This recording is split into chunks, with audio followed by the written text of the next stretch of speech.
I finally got a new laptop. It's my first LG Gram as well, so let's see exactly what the fuss is about and if these laptops are as legendary as, well, everyone in the tech press leads on. Now, this is just hilarious, but we'll get to this a bit later. But here is the star of the show. And I mean, they didn't lie, it is light, 1.2 kilograms to be precise. But why exactly, of all things, did I choose this beautiful pearly goodness? I mean, oh, it looks so good. Well, the thing is, I really needed a new laptop because my old Intel-based 2020 MacBook Pro was, well, pretty unacceptable even when it came out. While this stunning beauty, on the other hand, in just 1.2 kilos, features the Intel 1360p CPU, which if you haven't heard of that Intel SKU before, don't worry, neither have I. However, it features a 4+8 core configuration with some pretty impressive clock speeds. But of course, performance is just part of the package, when the overall lightness and style of this thing is where a lot of that budget goes. Because it is certainly expensive for what you get. You don't even get a discrete graphics card. However, the portability and of course the style do make up for it somewhat. Also, how I mentioned yet that it looks good because it looks so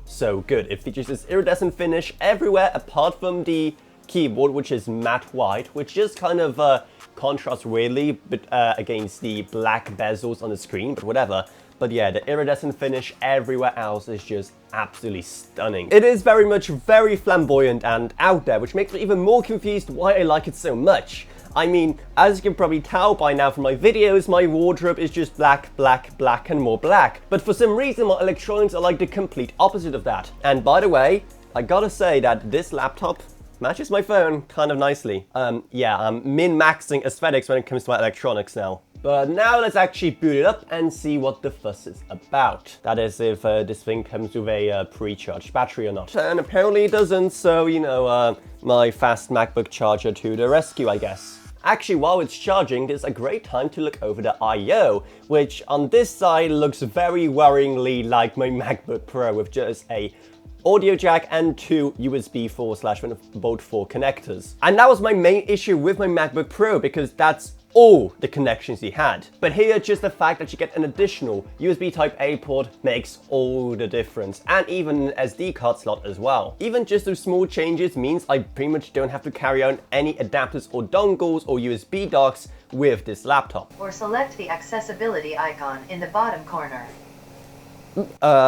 It talks, apparently. There's also a great time to bring up the trackpad, which is kind of there and isn't. Basically, when it's not used, you can't kind of see where it is, but then the second you start using it, it does kind of light up. And the texture is exactly the same across this whole front, which does definitely add to the aesthetic, but I can see how it can be annoying to some people to not have a very clearly defined trackpad. Okay, language selection, English UK, because I'm not a traitor to the crown. And then for country selection, United Kingdom, unfortunately. I gotta say though, even if it's just the just a moment text right now, the screen already looks pretty good. Now, it is an OLED, which is something I haven't had much of a chance to really experience yet, which is awesome. Now, here's something I haven't had a chance to play around with yet, and that is Windows Hello. That's it, apparently. Just stare at it for a second. It automatically detects your face and everything. That's cool. And of course, the process of setting up everything. I wish they just added like a, you know, yes to all button. Now, I wish I could show you more of the screen, but the hint doesn't go further than about this.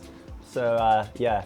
Is this any better? And well, there it is. There's the LG Gram style, complete with a custom wallpaper and your typical Windows experience. But first things first, let's see exactly how brutally it destroys my MacBook Pro in Cinebench R23.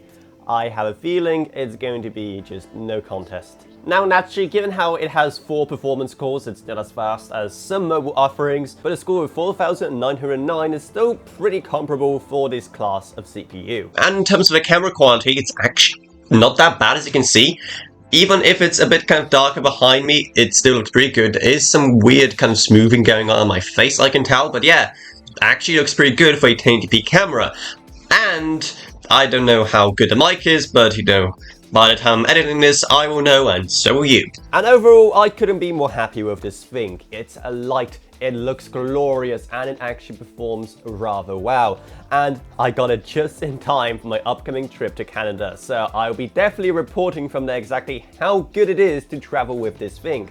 So So definitely subscribe for the essentially part 2 of this kind of unboxing slash first impressions of the LG Gram style. But so far, man, do I love it. But if you want to help me financially recover from getting this, then maybe check out our Patreon, because even a single $1 a month truly goes a long way. Plus, huge thanks to my existing patrons: Gavin Burns, OKB, Justin Rage, El Vroniak, Balash Roka, Meg Sumner, Shane Allcroft, Lansby, and Level Up. And if you want to get this thing yourself, then well, I mean, it's not on Amazon, but Amazon links will still be down in the video description below for whatever purchases you do on there. But anyway, that's about it, so I hope you enjoyed this video. If you did, then remember to subscribe, like, whatever, and I'll see you all in whatever I make next. Goodbye, everyone.